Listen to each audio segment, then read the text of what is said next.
La medianoche. Por Ramón María del Valle Inclán. Breve noticia. Era mi propósito condensar en un libro los varios y diversos lances de un día de guerra en Francia. Acontece que, al escribir de la guerra, el narrador que antes fue testigo, da a los sucesos un enlace cronológico puramente accidental, nacido de la humana y geométrica limitación que nos veda ser a la vez en varias partes. Y como quiera que para recorrer este enorme frente de batalla, que desde los montes alsacianos baja a la costa del mar, son muchas las jornadas. El narrador ajusta la guerra y sus accidentes a la medida de su caminar. Las batallas comienzan cuando sus ojos llegan a mirarlas. El terrible rumor de la guerra se apaga cuando se aleja de los parajes trágicos, y vuelve cuando se acerca a ellos. Todos los relatos están limitados por la posición geométrica del narrador.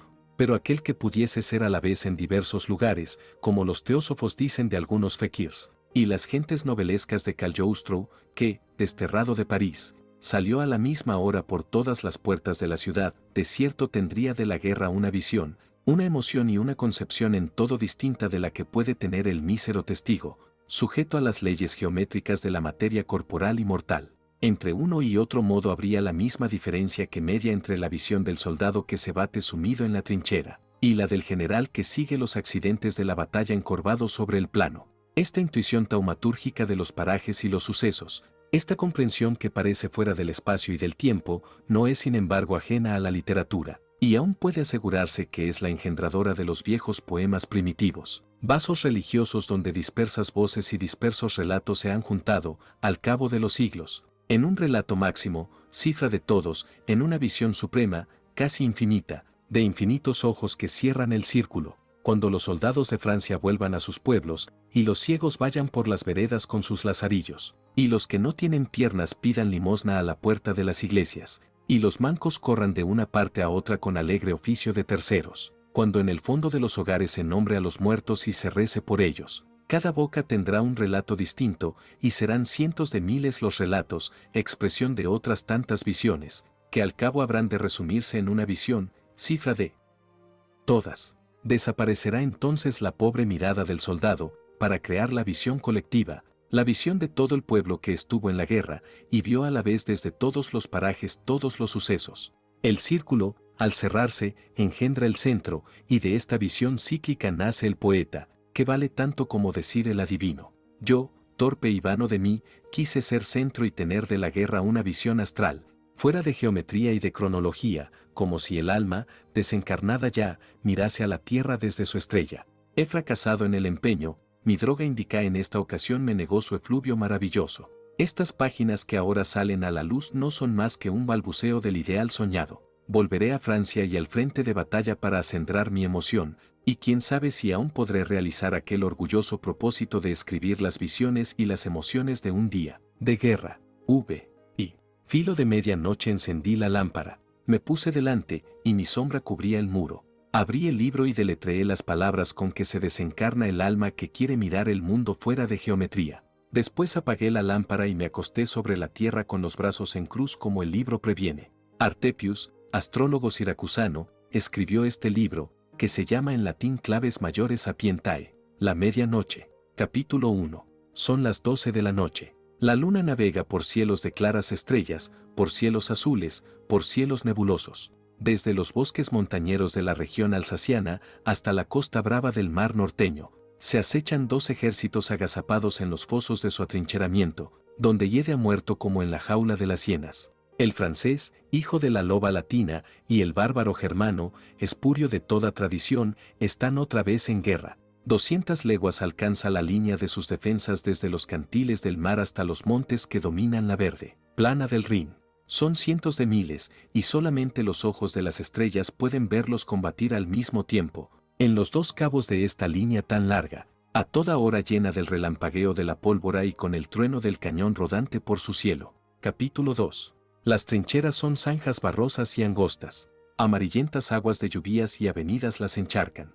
Se resbala al andar. Los ratones corren vivaces por los taludes, las ratas aguaneras por el fondo cenagoso, y ráfagas de viento traen frías pestilencias de carroña. En el talud de las trincheras los zapadores han cavado hondos abrigos donde se guarecen escuadras de soldados, y en los lugares más propicios para las escuchas y centinelas, silos con miraderos disimulados entre pedruscos y ramajes. Desde estas atalayas se hace la descubierta de las líneas enemigas y los artilleros, comunicándose por sus teléfonos, regulan el tiro de los cañones, siempre emplazados más atrás que las primeras defensas. Ante los dos fosos enemigos se tienden campos de espinosas alambradas, y hay esguevas donde los muertos de las últimas jornadas se pudren sobre los huesos ya mondos de aquellos que cayeron. En los primeros días de la invasión, la tierra en torno está como arada. La metralla taló los árboles y abrazó la hierba. Del fondo de las trincheras surgen cohetes de luces rojas, verdes y blancas, que se abren en los aires de la noche oscura,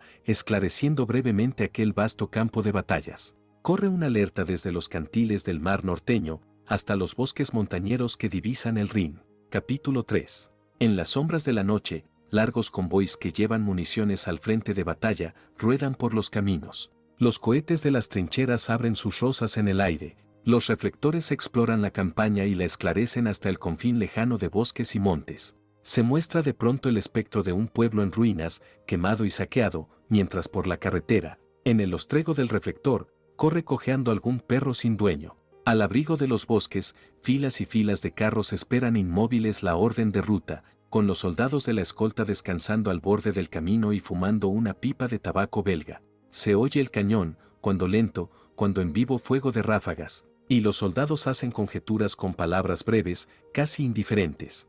Llega un ciclista sonando el timbre tercamente, trae la orden de ruta que el sargento deletrea a la luz de una linterna y el convoy se pone en marcha. Todos los caminos de la retaguardia sienten el peso de los carros de municiones que, escoltados por veteranos, se bambolean con estridente son de hierros. Ruedan con los faroles apagados, informes bajo las estrellas, sumidos unas veces en la sombra de las arboledas, y otras destacando su línea negra por alguna carretera blanquecina y desnuda. Son tantos que no se pueden contar, son cientos y cientos. Ruedan hacia las trincheras lentamente, pesadamente. Cuando pasan cerca de alguna aldea, ladran los perros y alborean los gallos. Capítulo 4. Y la luna navega por cielos de claras estrellas, por cielos azules, por cielos de borrasca. Sobre las 200 leguas de foso cenagoso, los cohetes abren sus rosas, tiembla la luz de los reflectores, y en la tiniebla del cielo bordonean los aviones que llevan su carga de explosivos para destruir, para incendiar, para matar. Ocupan la carlinga alegres oficiales, locos del vértigo del aire, como los héroes de la tragedia antigua del vértigo erótico, vestidos de pieles, con grandes gafas redondas y redondos cascos de cuero. Tienen una forma embrionaria y una evocación oscura de monstruos científicos. Vuelan contra el viento y a favor del viento, les dicen su camino las estrellas. Unos van perdidos atravesando cóncavos nublados, otros planean sobre el humo y las llamas de los incendios. Otros van en la luz de la luna, tendidos en escuadrilla. Aquel que zozobra entre ráfagas de agua y viento del mar es de un aeródromo inglés en la Picardía. Y estos que retornan y aterrizan en silencio son franceses. Partieron en el anochecido. Eran 7 y no son más que 5, tras ellos queda ardiendo un tren de soldados alemanes. Los pilotos saltan sobre la hierba y se alejan entumecidos, mientras algunos soldados con linternas empujan los aviones bajo los cobertizos y vierten cubos de agua en los motores recalentados. Es un campo de aviación a retaguardia de las líneas donde se batalla en un paraje llano revestido de céspedes. Ligeras tiendas, grandes cobertizos, alpendes y galpones, hacen ruedo sobre la hierba, tienen el color de la noche y se desvanecen en ella. Solo realza sus siluetas la luna cuando navega por claros cielos estrellados. Capítulo 5. Granizos y ventiscas en los montes alsacianos y en los Vosgos. Ya cantó 2 veces el gallo. Las trincheras tienen una cresta blanca y, soterrados en ellas, vestidos de pieles como pastores, los centinelas acechan el campo enemigo, asomando apenas tras el parapeto cubierto de nieve. Hay un cañoneo lento, que tiene largas y encadenadas resonancias. La luz de los reflectores vuela sobre las cumbres, llega al fondo de las selvas, ilumina el tronco de los abetos y el albor talud de las zanjas, por donde corren en fila india los soldados que acuden a reforzar las defensas del Armand-Villercourt.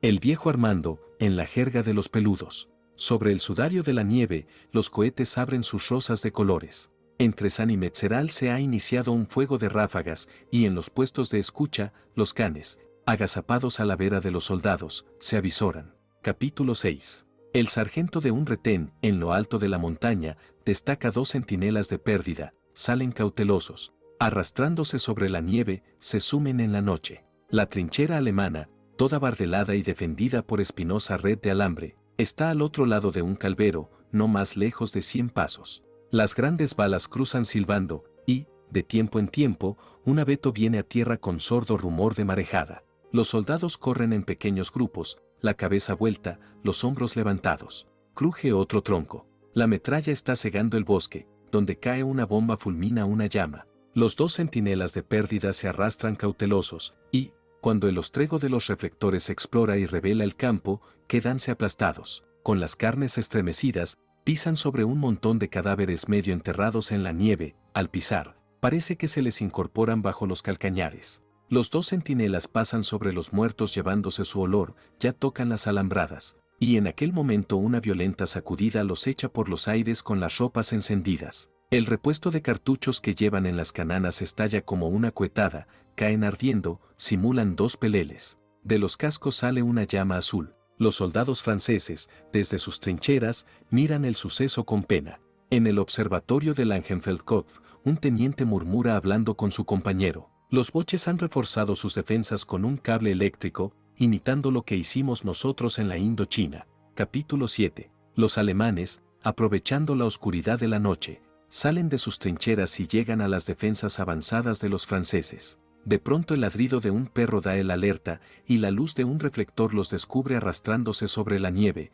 rota la formación y muy dispersos. Los franceses abren el fuego. Los alemanes, con impulso unánime, se incorporan y corren hacia las líneas enemigas arrojando granadas de mano. Cuando unos caen, otros los secundan, suben arrastrándose, combaten en oleadas. Los franceses, al abrigo de sus defensas, hacen fuego de fusil. Es una avanzada de veteranos alpinos, y en pocos instantes solo quedan 70 hombres ilesos. Las granadas caen dentro de la trinchera. Están rotos los hilos del teléfono, y dos soldados se destacan voluntarios para reparar la avería. Estalla una granada, y dobla al uno sobre el otro. Quedan en un escorzo blando, sin horror, como dos hermanos que se besan. El teniente de la segunda compañía, metido en la garita del teléfono, escribe un parte. Se oyen los gritos de los alemanes al penetrar en la trinchera. El teniente dobla el papel y lo sujeta bajo el collar de un perro que espera moviendo la cola, le halaga, le saca fuera y lo hace rastrear. Parte el can como una centella. El teniente da algunos pasos y tropieza con un herido que se queja caído en el fondo de la trinchera. Otro se venda la frente algo más lejos. El teniente Breal los anima con una gran voz: ¡Viva la Francia!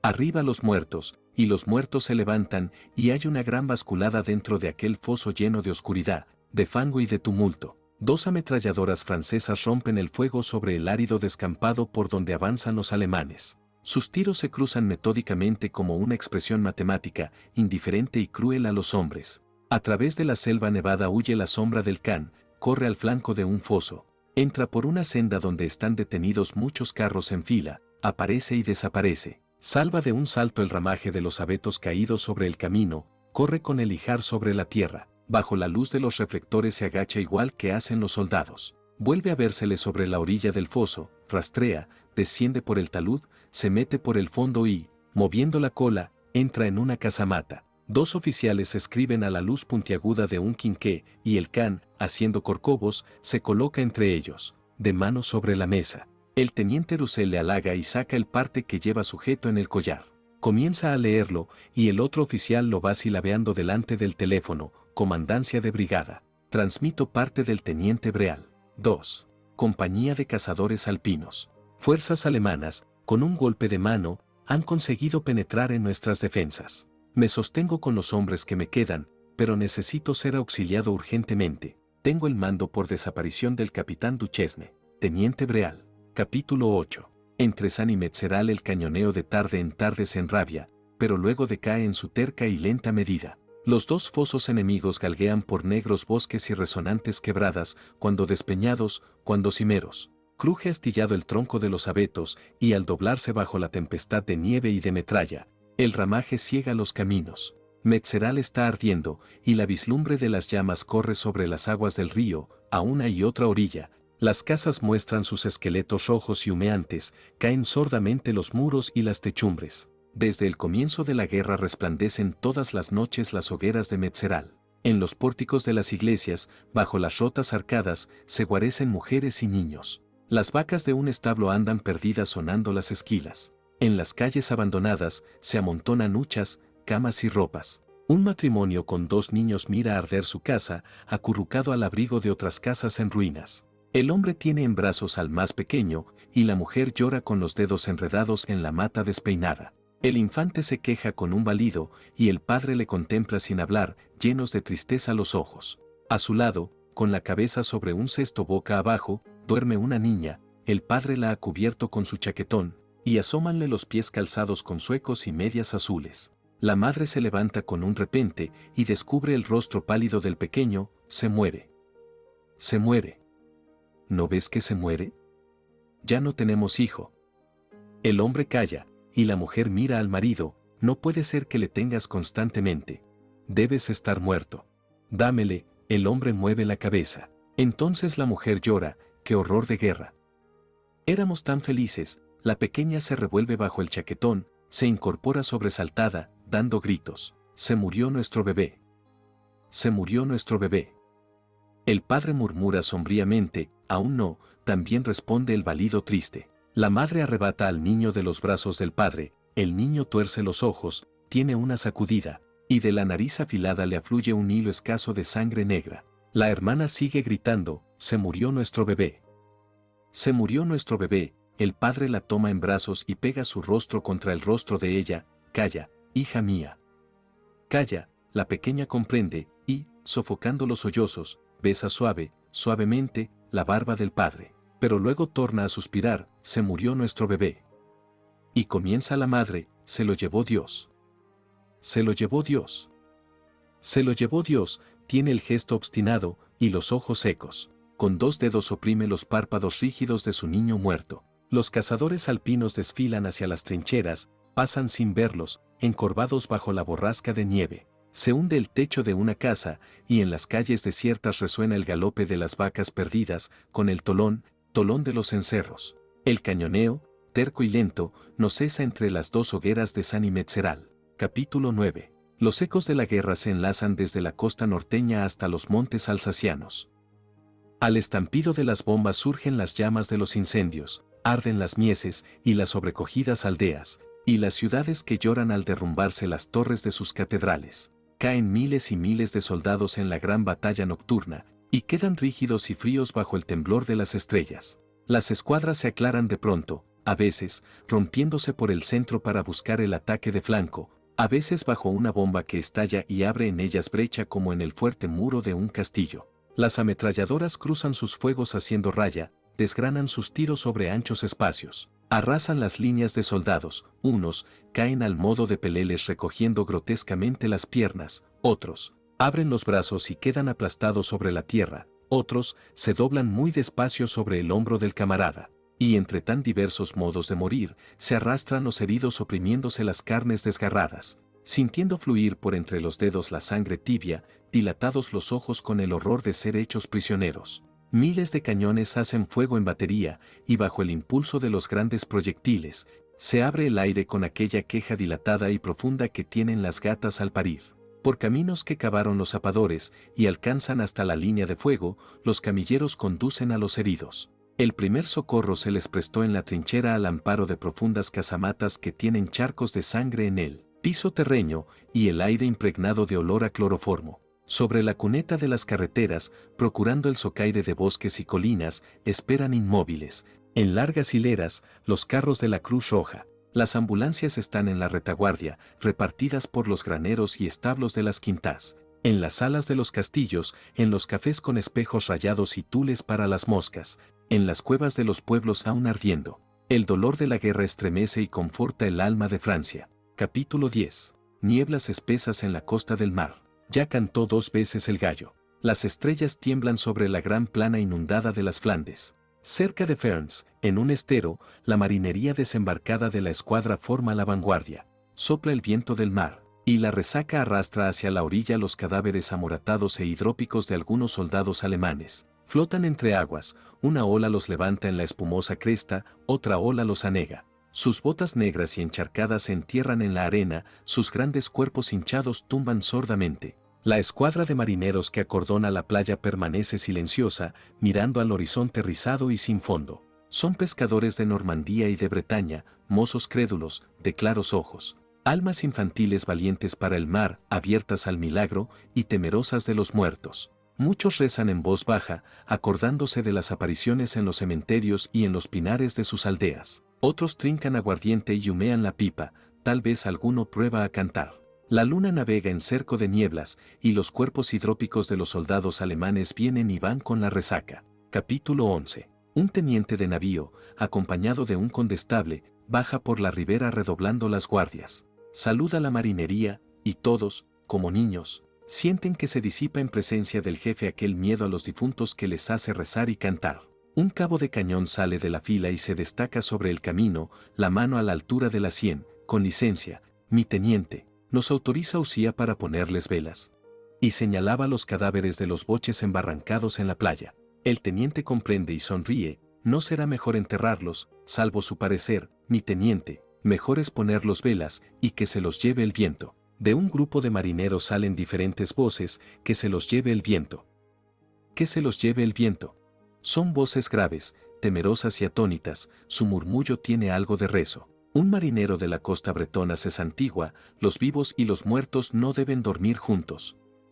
El oficial hace un gesto de indiferencia, pues que se los lleve el viento. A la orden, mi teniente, el grupo de marineros se dispersa por la playa, y los unos a los otros se van diciendo de quedo, ala. A ponerles velas. Alguno pregunta, y el teniente, es el teniente quien lo manda. Capítulo 12. La marinería se arremanga y entra chapoteando por el agua llena de fosforescencias. A lo largo de la playa flotan más de 100 cadáveres alemanes inflados y tumefactos. Uno hay que no tiene cabeza, otros descubren en el vientre y en las piernas lacras amoratadas, casi negras. Comienza la faena de ponerles velachos con las pértigas y lienzos de las tiendas. Valiéndose de los bicheros, les hacen brechas en la carne hidrópica y clavan los astiles donde van las lonas. Luego, supersticiosos y diestros, los empujan hasta encontrar calado. Sesgan la vela buscando que la llene el viento y, al tobillo o al cuello, les amarran las escotas. Los muertos se alejan de la playa como una escuadrilla de faluchos, se les ve alinearse bajo la luna y partir hacia el horizonte marino empujados por la fresca brisa que sopla del tercer cuadrante. Pasa un aliento de alegría sobre aquellas almas infantiles y crédulas. Un grumete, con la gorra en la mano y las luces de las estrellas en los ojos fervorosos, clama en su vieja lengua céltica, Madre del Señor. Ya no tengo miedo a los muertos. Capítulo 13. Lento cañoneo del lado de Ypres. Por el fondo de la trinchera corre un arroyo de fango. Los centinelas se agazapan con los fusiles apoyados sobre el talud. Pequeñas escuadras de soldados dormitan en los abrigos cavados a lo largo del foso. De tiempo en tiempo, los pasos del oficial que recorre la línea se detienen a la entrada. Ánimo, muchachos. Los soldados se remueven en la sombra haciendo marea, responden ronflando, palpan a tientas los fusiles. El oficial se aleja, sigue recorriendo las avanzadas. Muchos peludos, cubiertos con encerados, descansan echados en el fondo de la trinchera, y sobre las cajas de granadas de mano reclinan la cabeza. El oficial pasa entre ellos despacio y tentando con el bastón. De pronto, algún centinela que dormita se despierta sobresaltado y dispara su fusil. Corre la alarma. Hay fusiladas caprichosas, vuelan los cohetes y los peludos que reposan en el fondo de la trinchera se incorporan, metiendo la mano en las cajas de granadas. El fuego se extingue lentamente, la línea vuelve a quedar en sombra, estremecida y vigilante, en una espera tensa que agota más que la lucha. Capítulo 14. No tiene término en la noche la lívida llanura, y, en medio de la bruma, al claro lunar, se revela el espectro de una ciudad bombardeada, la ciudad de Arras. Negras y destripadas humean las casas, la catedral es un montón de piedras. Los sillares desbordan por las bocas de 4 calles y las ciegan, rosetones y cruces, gárgolas y capiteles mutilados asoman entre los escombros. Las bombas caen abriendo grandes hoyos sobre la plaza de los Porches, llena del recuerdo español, y muchas casas, con las puertas abiertas y las ventanas batiendo al viento, muestran la hondura tenebrosa del zaguán, donde se amontonan los ajuares. Se aleja un carromato, bambolea su carga de huchas,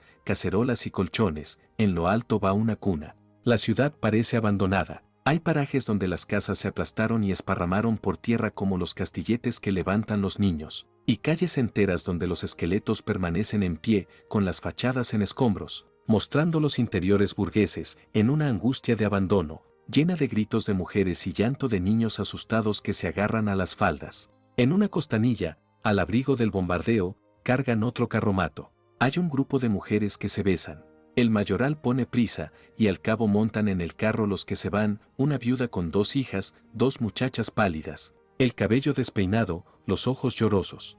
Llegaron poco hace huidas de Combles. El padre se fue a la guerra, y las 2 muchachas están encintas de un soldado alemán. Capítulo 15. El carro comienza a rodar, y las 3 mujeres se santiguan. Poco después la madre dormita. El carro rueda por una carretera toda en claro de luna, las muchachas miran con recelo al camino, levantan las lonas, y sus ojos tristes siguen la luz roja de los aviones, que cruzan el cielo como estrellas errantes. Se oye lejano bombardeo, y se siente en torno la fragancia húmeda del heno. De tiempo en tiempo, al borde de la carretera, aparece confusamente una gran mancha de ganado que acampa en el fondo de las praderas. Otras veces es una aldea en ruinas. La carretera se alarga sobre la llanura, se alarga infinitamente, grandes molinos de viento, con las aspas quietas, la miran desde lejos enhiestos sobre los alcores. Se columbran las granjas entre ramajes de un negro vaporoso. Rayos de luz se filtran por los resquicios de los postigos y se adivina el interior lleno de soldados.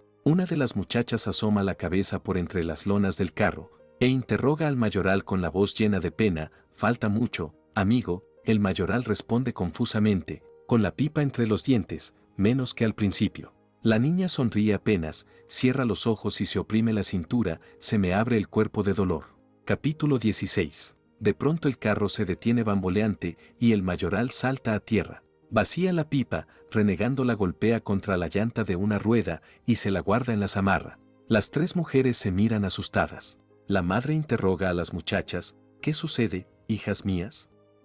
«Ay, qué sueño malo. Qué sueño malo».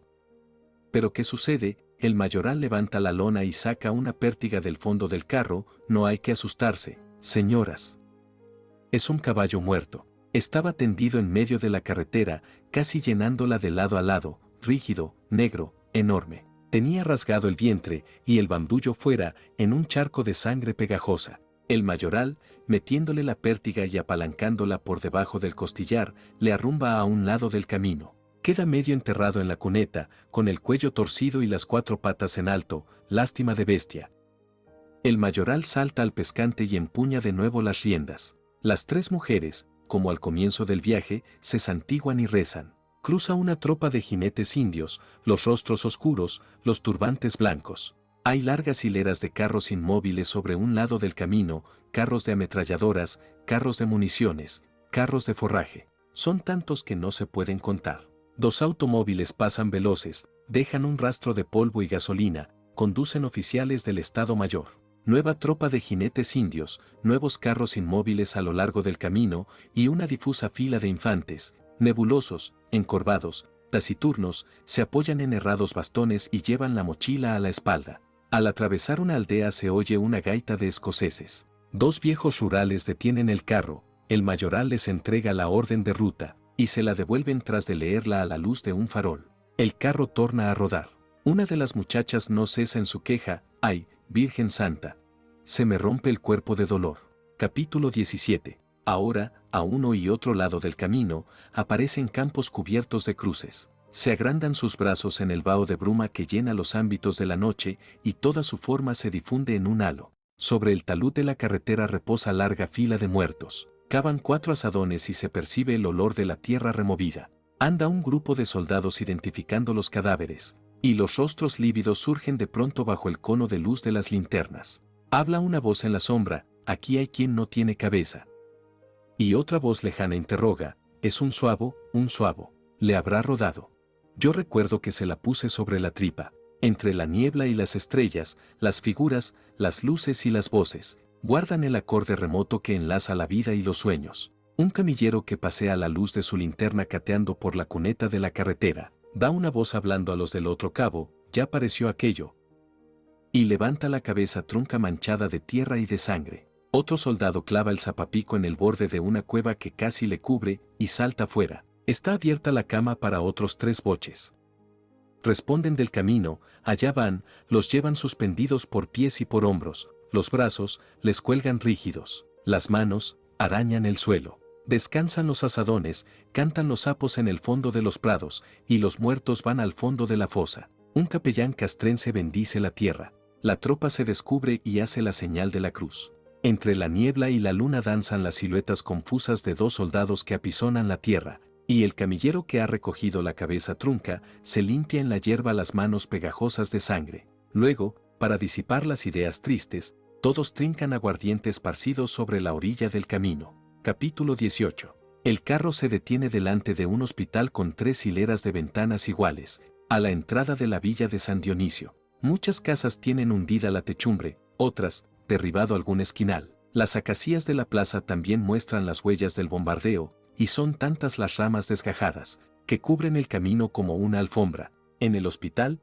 todas las ventanas están sin cristales. Las 3 mujeres penetran tímidamente en el zaguán y una monja alduda, con grandes tocas y gran rosario pendulando de la cintura, les sale al encuentro. Las 2 hermanas, al verla, comienzan a sollozar con extrema congoja, y la monja las toma de las manos y las lleva por un corredor blanco, alumbrado, a grandes trechos, por lamparillas de petróleo. Sobre el muro se desenvuelve un vía crucis y en el vasto silencio de la Santa Casa, resuena el alarido de una mujer doliente. Las 2 niñas, con el pañuelo sobre el rostro, sofocan su congoja, y la monjita habla consolándolas con una voz balsámica. La madre va detrás, atónita, deshecha, agotada. Pasa presurosa una mandadera con ropa blanca, Ave María Purísima, sin pecado concebida.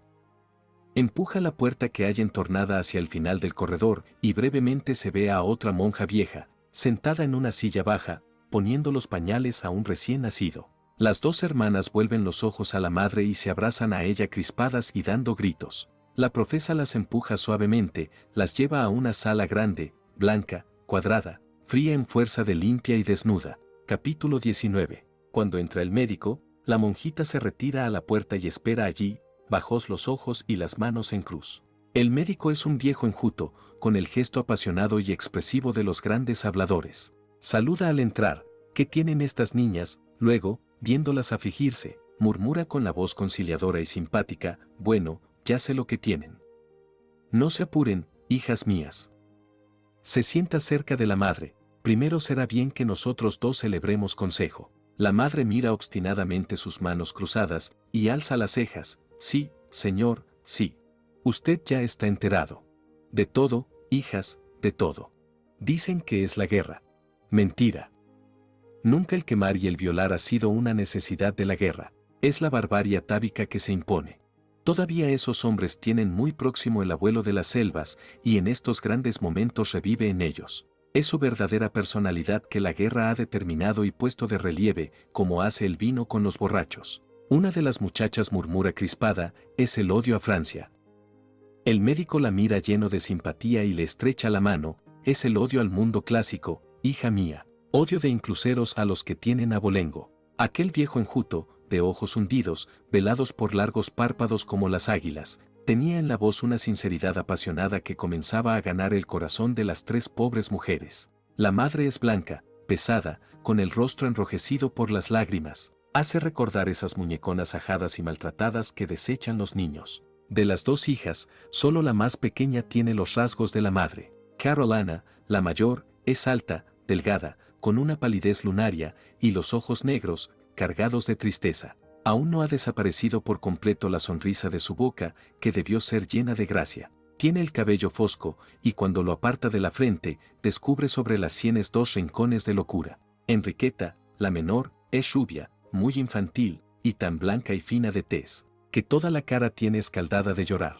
El médico se levanta, mira de cerca el rostro de las 2 muchachas, las pulsa y, finalmente, las ruega que se pongan en pie. Con una mirada seria y profunda las recorre de arriba a abajo. Bueno. Ya estoy enterado. Ahora no conviene molestarlas más. Ahora que descansen. Mañana haremos un reconocimiento detenido.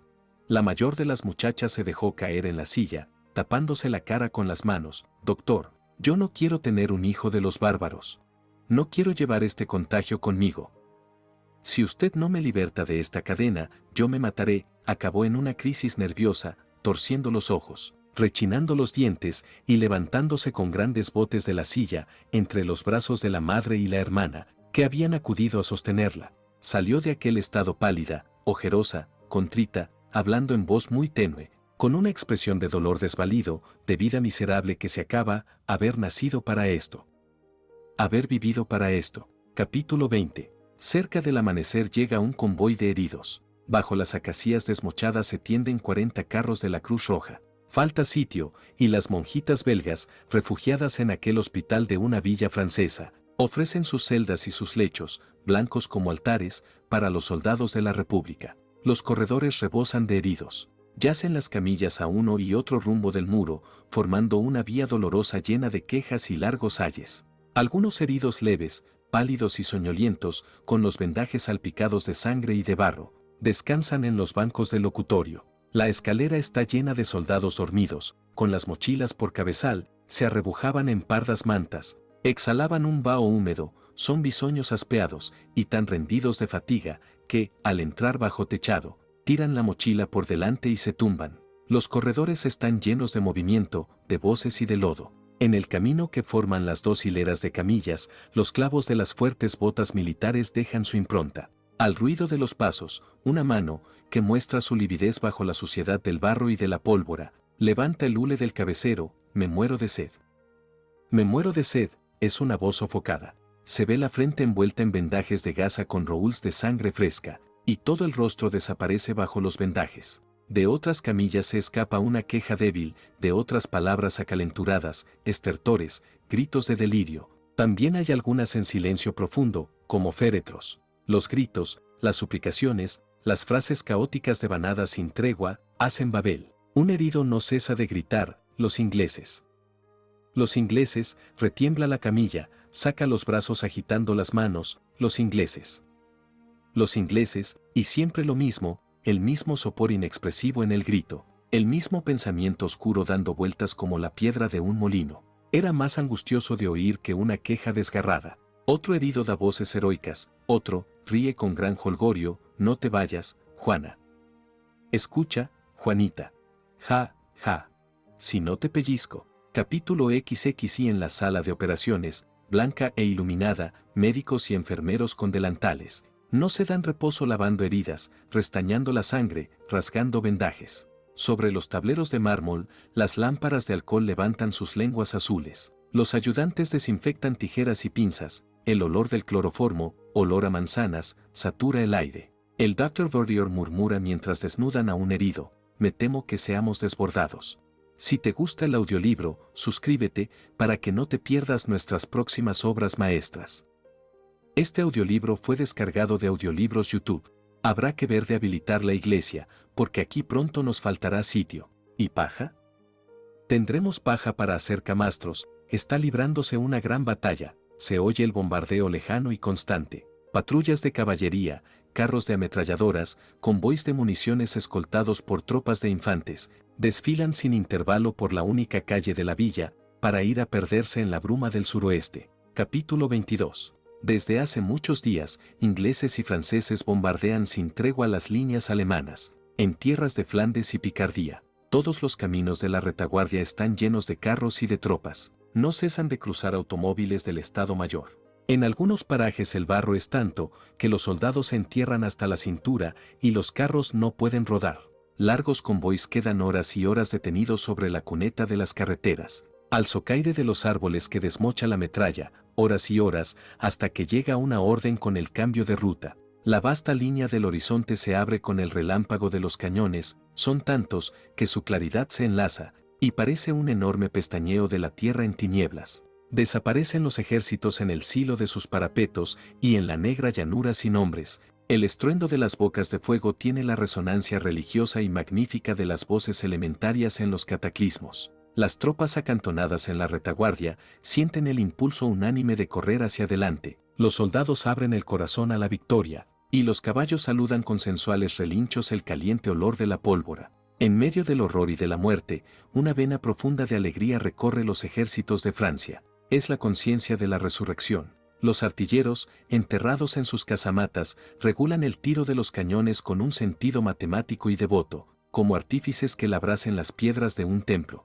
Es la religión de la guerra, y como las almas tienen hermandad, sus palabras son breves. Por la virtud de la sonrisa y la luz de los ojos se comunican en el silencio, cuando asomados a las troneras, contemplan el incendio de las granadas, cobran aquella expresión radiante que las santas apariciones ponían en el rostro de los místicos. Capítulo 23. Las bombas caen en lluvia sobre las trincheras alemanas, las desmoronan, las escombran, las arrasan, es un ciclón de fuego. Y la artillería teutona, si responde rabiosa en unos parajes, en otros calla impotente para cubrir la extensa línea que los aliados atacan. Sus parapetos están llenos de muertos, y los soldados atónitos, huraños a los jefes, esperan el ataque de la infantería enemiga, sin una idea en la mente, ajenos a la victoria, ajenos a la esperanza. Eran los dueños de la fuerza, y advierten oscuramente que otra fuerza superior ha nacido contraria a ellos, contraria a los destinos de Alemania. Una cima profunda se abre en aquellas almas ingenuas y bárbaras, otro tiempo llenas de fe. Los jefes sienten la muda repulsa del soldado, el deshacimiento de la tierra invadida, el anhelo pacífico por volver a los hogares, y a los que están en las trincheras se les emborracha para darle bríos, y a los que sirven las ametralladoras se les trinca con ellas porque no puedan desertar, y el látigo de los oficiales que recorren la línea de vanguardia pasa siempre azotando. Capítulo 24. El grito enorme de la batalla estremece toda la tierra picarda. Las aldeas están llenas de soldados, de caballos, de carros de municiones. En las esquinas hay puestos de café caliente y los ventorrillos de las carreteras, iluminados por una luz de petróleo, rebosan de uniformes. La lumbre de las pipas abre rojos reflejos en las caras que gesticulan en un vaho de humo y se enraciman delante del mostrador. De tarde en tarde un soldado sale a la puerta, mira al cielo y tiende la mano para cerciorarse de la lluvia.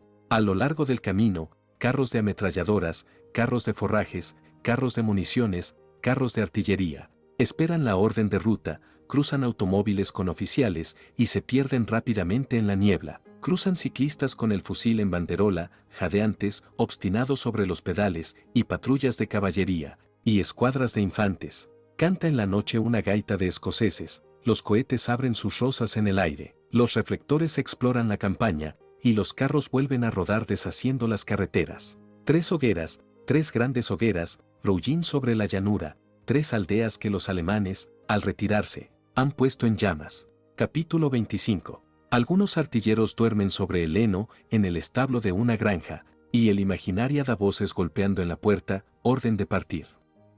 Orden de partir, se saca el ganado tirando de las colleras y se engancha a tientas. Llueve.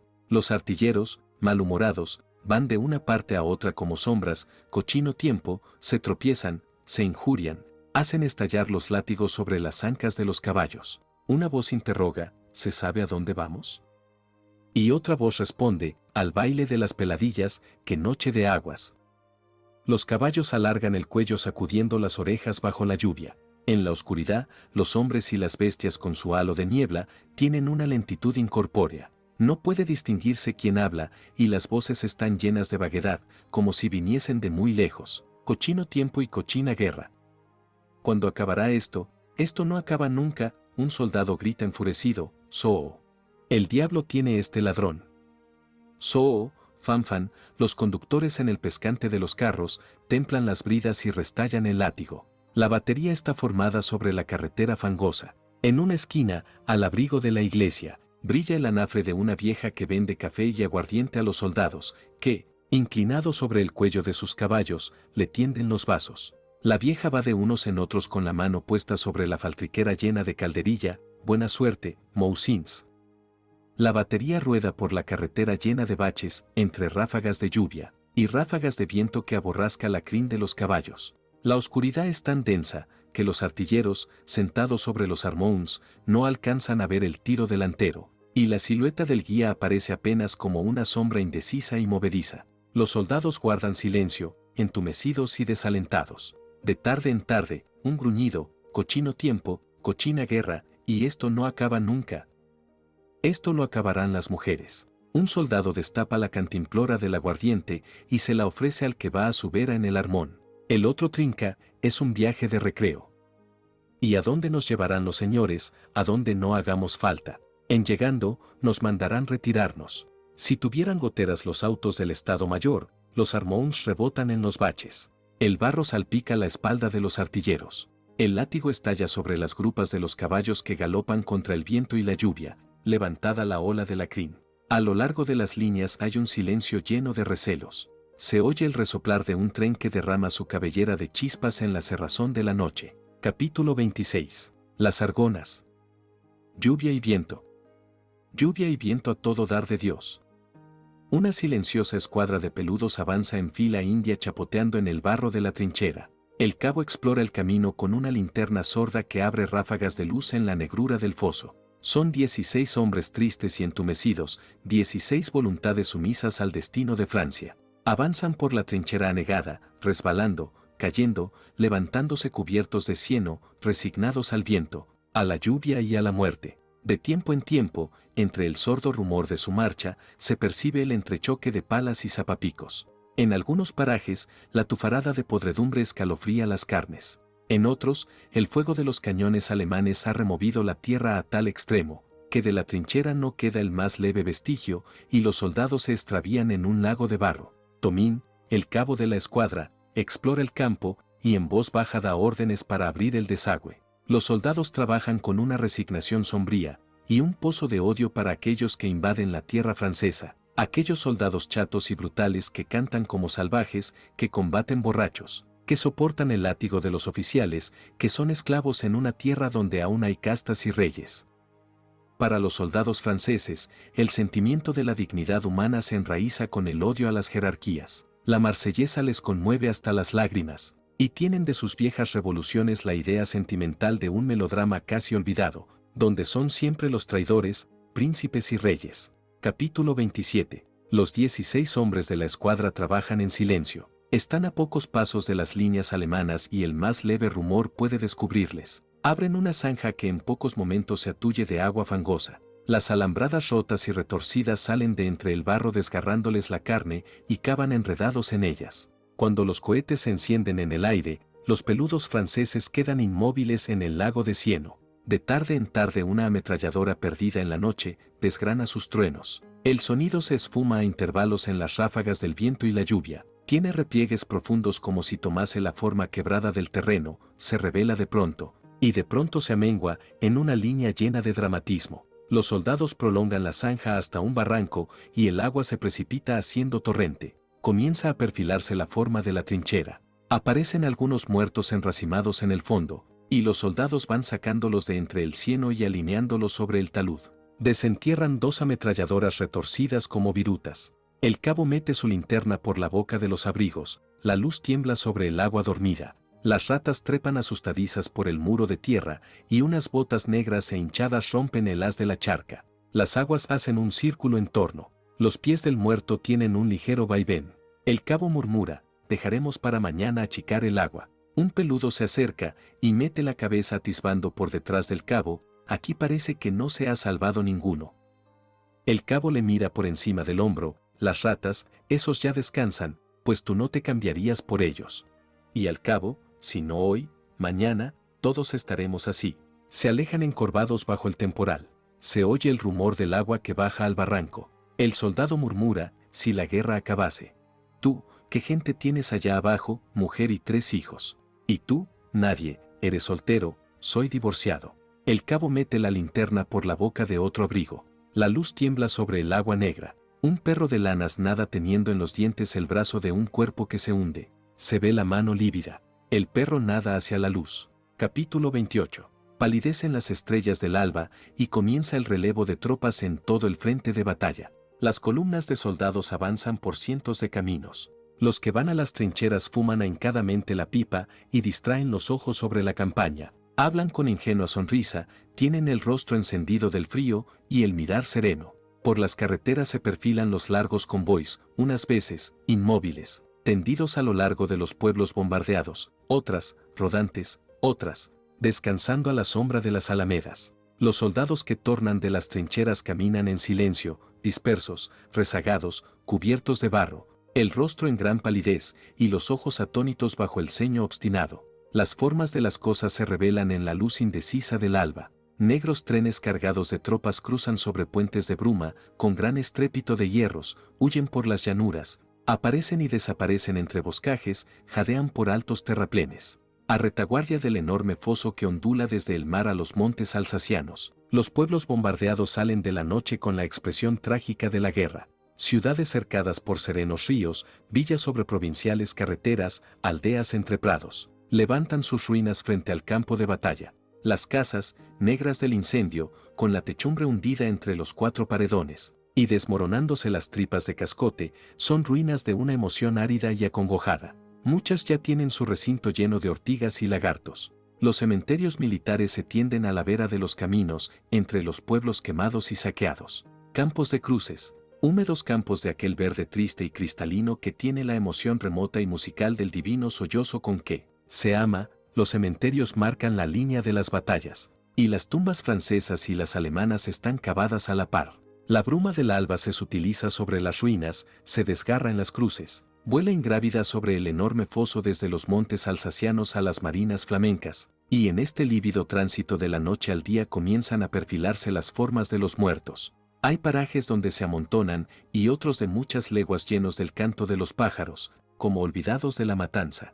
Este momento frío y gris, en que el soldado al salir de las tinieblas de la noche, mira en torno suyo los compañeros muertos, las ametralladoras rotas, la trinchera desmoronada, es el más deprimente de la guerra. Las tropas vuelven de las trincheras a sus alojamientos con una expresión de trágica demencia, y al ventero, delante de la puerta donde se detienen a beber un vaso de vino, y a los viejos que labran los campos, y a las mujeres que guían un carricoche. A todos cuantos preguntan de la batalla, responden con el mismo gesto obstinado, con la misma voz apasionada: no pasarán. Capítulo 29. Esta misma hora es de nieve y ventisca en los montes alsacianos, de niebla espesa en el mar, de fría lividez en la Champaña.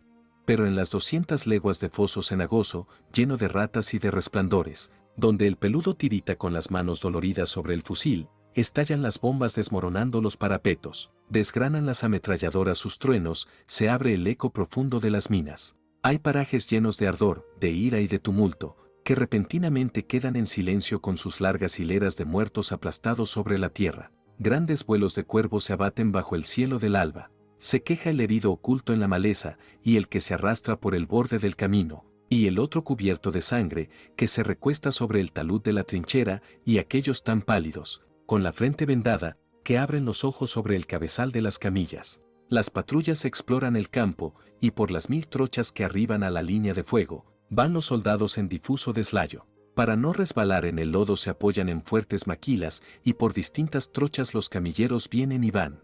En alguna casamata, a la redonda de la estufa donde hierve el agua del café, los oficiales conversan de guerra y de mujeres. Son jóvenes, y para la vida y para la muerte tienen una sonrisa llena de gracia inconsciente, como en el tiempo de la Gran Revolución. Capítulo 30. En la retaguardia velan los cuarteles generales. Suena de continuo el timbre del teléfono, llegan soldados ciclistas cubiertos de lodo con un vaho de niebla, se reciben noticias del frente de batalla, se transmiten órdenes, y los oficiales se encorvan consultando las grandes cartas geográficas. Cuando alguna vez nombran a los alemanes, lo hacen sin odio y sin jactancia, pero con aquel íntimo menosprecio que tuvo el latino por los pueblos extraños. Para el alma francesa, armoniosa y clásica, el teutón continúa siendo el bárbaro. Los timbres eléctricos no dejan de sonar, y todo se hace despacio, con mesura, sin nervios. De tarde en tarde aparece en la puerta de la vasta sala un oficial que saluda cuadrándose. Viene de la obscuridad, del barro,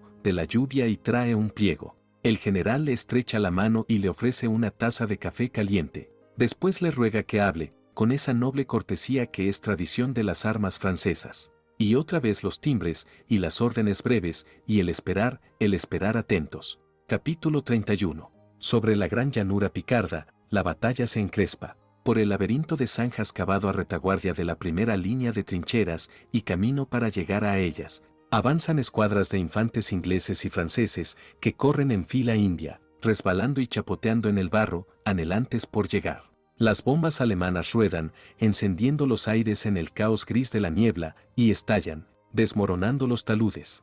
En algunas ocasiones queda cegado el paso, y la tropa desfila bajo la descubierta del fuego enemigo, ligera y dispersa. El vasto campo de la batalla se les aparece de pronto, nebuloso y profundo, estremecido de instante en instante por las lumbres y el trueno de los cañones. Agazapándose, entran otra vez en el laberinto de zanjas y caminan enterrados en el barro hasta las corvas, pero con un aliento nuevo. Pelotones de infantes arriban a la primera línea de trincheras por diversos caminos y en distantes parajes. El laberinto de zanjas es un hormiguero de hombres. Sobre el talud que da vista al campo enemigo, las escuadras alinean sus fusiles y hacen fuego por descargas. Los torpedos, al estallar, destruyen los parapetos y sepultan a los hombres, trazan en el cielo su lenta curva, caen humeantes, abren hoyos profundos.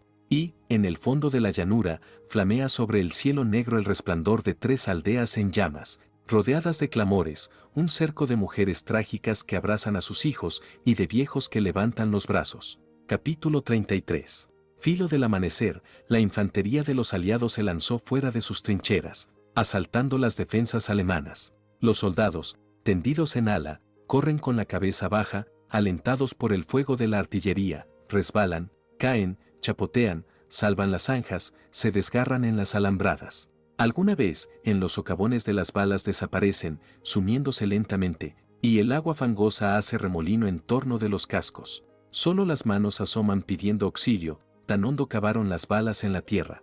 Hay parajes que son verdaderos tremedales. Las ametralladoras alemanas cruzan sus fuegos, y filas enteras caen como si se doblasen.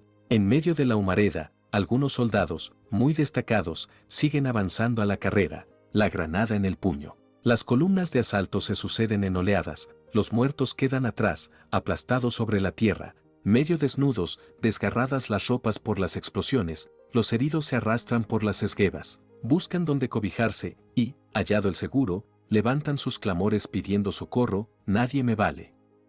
Nadie me vale, una gota de agua, camilleros. Camilleros. Camilleros, y me dejáis morir, nadie me vale. Nadie me vale, la niebla está llena de estas voces perdidas, empañadas de dolor, pero las olas de soldados siguen atravesando la llanura, corren de cara a las trincheras alemanas atuidas de muertos y arrojan sus granadas, y dan voces con la dramática alegría de la guerra. La llamarada de las aldeas, flameando sobre el cielo negro, pasa sobre sus ojos, y les cubre el alma de un impulso de ira resplandeciente. Boches. Bárbaros boches, capítulo 33, qué cólera magnífica. Qué chocar y rebotar, qué mítica pujanza tiene el asalto de las trincheras. Y qué ciego impulso de vida sobre el fondo del dolor y de la muerte. Como la gran batalla se quiebra y disloca en acciones parciales, en marchas, en flanqueos, en sorpresas, hasta desvanecer por completo su visión estelar en el tumulto del cuerpo a cuerpo, y acabar en un grito que es como el canto victorioso del gallo. Pero el pensamiento matemático, más fuerte que las vidas y las muertes, permanece inmutable en todas las formas de la batalla, es una ley en el tumulto de la trinchera, como en el tiro de la artillería. Todas las acciones diversas e imprevistas que sobrevienen, hallan un enlace armonioso en este formidable acorde. La guerra tiene una arquitectura ideal, que solo los ojos del iniciado pueden alcanzar, y así está llena de misterio telúrico y de luz. En ninguna creación de los hombres se revela mejor el sentido profundo del paisaje, y se religa mejor con los humanos destinos. Por la guerra es eterna el alma de los pueblos. La lujuria creadora se aviva por ella, como la antorcha en el viento que la quiere apagar. Solo la amenaza de morir perpetúa las formas terrenales, solo la muerte hace al mundo divino. Si en las claras entrañas de los cristales no se engendran hijos es por su ilusión de eternidad, y las entrañas de la mujer son fecundas porque son mortales. Los monstruos gigantescos que rugieron ante la caverna de la damita y fueron amenaza para todos los seres vivos, perecieron porque la lujuria se enfrió en ellos. Como eran llenos de fuerza y de dominio, estaban libres del terror de la muerte, y ninguna voz de la naturaleza pudo advertirles que no eran eternos. La muerte es la divina causalidad del mundo, y qué mística iniciación de esta verdad tan vieja se desvela en la guerra. Aquella ciega voluntad genesíaca que arrastra a los héroes de la tragedia antigua, ruge en las batallas. Capítulo 34. La infantería avanza en negras oleadas, retiembla la tierra bajo el golpe uniforme de las ferradas botas. Hay un coro de voces profundas, adelante. Adelante. Adelante, una convulsión recorre la trinchera y perdura vibrante en el tintineo de las bayonetas. Los alemanes gritan, ¡hurra! ¡Hurra! ¡Hurra! Son miles de voces. Asoman apenas las puntas de los cascos y los franceses las aplastan a golpes de granada. Al abrigo de la trinchera, desmoronada y llena de muertos, los alemanes hacen fuego de repetición. Acompasados, se echan los fusiles a la cara y disparan. Innumerables lagartijas de llama rasgan las tinieblas. La ola de asaltantes, suavos y legionarios extranjeros, penetra en la trinchera, y un bramido bestial los acoge. Las granadas ponen fuego en las yacijas de paja y en los capotes de los muertos, y el humo y el olor de la carne chamuscada sirve de fondo al clamor de los heridos. Un soldado alemán, envuelto en llamas, corre a través del campo dando gritos. El incendio, que rampa solapado por el fondo de la trinchera, a momentos, bajo el golpe de las granadas, se aviva y surge, llenando de reflejos las puntas de los cascos y el acero de las bayonetas. Se revela el rostro de los soldados, pálidos, salpicados de sangre, cubiertos de lodo, con los ojos agudos como puñales. La artillería de los aliados bombardea el campo que se extiende a retaguardia de la trinchera, y su fuego de cortina cierra el paso a las reservas que acuden a reforzar la primera línea. Los heridos alemanes se incorporan suplicantes, franceses. Franceses. Camaradas, los que restan ilesos arrojan los fusiles y levantan los brazos, camaradas. Camaradas, forman grupos sombríos, atónitos, con una torva expresión de desamparo. La derrota los embrutece y envilece, no somos prusianos. Somos bávaros, y otro grupo, arrodillado en el fango, con los brazos en alto, los bávaros no queríamos la guerra. Franceses.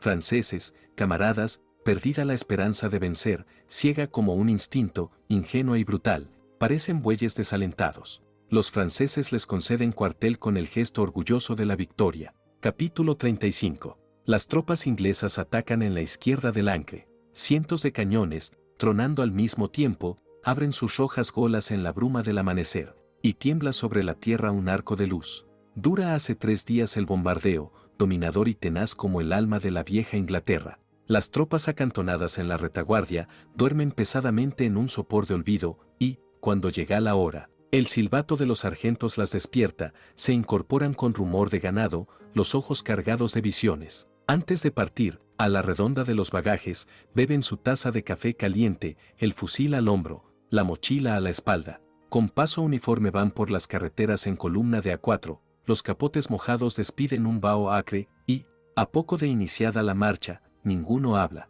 Las jornadas parecen interminables para el soldado cuando camina así, encerrado en la fila, viendo de continuo la espalda del que marcha delante, sintiendo escurrir por la carne el agua que gotea del casco. Es un deseo de llegar a la línea de batalla, de estrechar entre las manos el fusil que adormece el hombro dolorido, de sentirlo caliente y palpitante como una vida. Produce la angustia del mareo el monótono compás de los pasos, toc, toc, toc. Capítulo 36. Al amparo de nieblas y tinieblas, las tropas alemanas abandonan las trincheras que la artillería enemiga desmorona y aplasta. Inician una retirada sigilosa y aun cuando para encubrirla sostienen el fuego en algunos sectores, las patrullas inglesas, que mantienen el contacto, descubren la maniobra. Los cañones alargan sus tiros y comienza el bombardeo de la segunda línea. Los reflectores esclarecen el campo y, bajo el cielo nebuloso del alba, pasa un vuelo de aviones. Los alemanes se tienden en tierra, cercados por una cortina de fuego, los aviones los descubren, y las granadas comienzan a caer sobre ellos. Entre nubes de humo y turbonadas de tierra, vuelan los cuerpos deshechos, brazos arrancados de los hombros, negros garabatos que son piernas, cascos puntiagudos sosteniendo las cabezas en la carrillera, redaños y mondongos que caen sobre los vivos llenándolos de sangre y de inmundicias. Los alemanes, viéndose descubiertos, comienzan a gritar: ingleses. Ingleses. Piedad.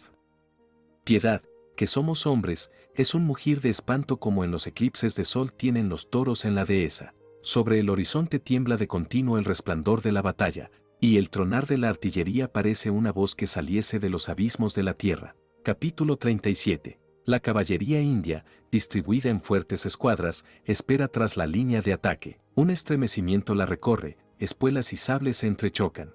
Los caballos levantan las orejas y abren la nariz al viento. Algunos se encabrita y corre por la campaña rebotando al jinete entre los dos borrenes. En la media luz del alba blanquean los turbantes y se mueven las siluetas, llenas de armonía bélica como figuras de un friso. Palidecen las estrellas y el rojo resplandor de los incendios se levanta sobre el horizonte. Es el momento en que la caballería india se lanza, con la rienda suelta, para hacer prisioneros. El galope de los caballos sacude la tierra con un vasto rumor lleno de evocaciones antiguas. Los jinetes corren con los sables en alto, los ojos ardientes, la boca estremecida por una sonrisa blanca que descubre los dientes. Los alemanes, viéndoles llegar, levantan los brazos, piedad. Piedad, los jinetes indios pasan acuchillándolos y revuelven los caballos con los sables siempre en alto. El corvo tajo fulgura feroz sobre los turbantes. Resuena un grito de asombro y de cólera, no dan cuartel. No dan cuartel, los alemanes retroceden empuñando los fusiles, miran llegar a los jinetes entre nubes de humo, y, parapetados en los socavones de las granadas, hacen fuego. Se encabritan los caballos, y corren por el campo con largo relincho, el belfo palpitante, afrontados los ojos, levantada la crin. Una montura, con la rienda suelta, galopa espantada arrastrando al jinete, que va caído sobre la grupa, sin turbante, flotando la melena negra como el ala del cuervo, y un borbotón de sangre sobre el pecho. Los alemanes, entre descarga y descarga, levantan un terrible grito, ¡muera Inglaterra! Los jinetes indios revuelven los caballos y sonríen crueles bajo el resplandor de los sables. Dan la última galopada sobre un campo de muertos y se tornan a su real.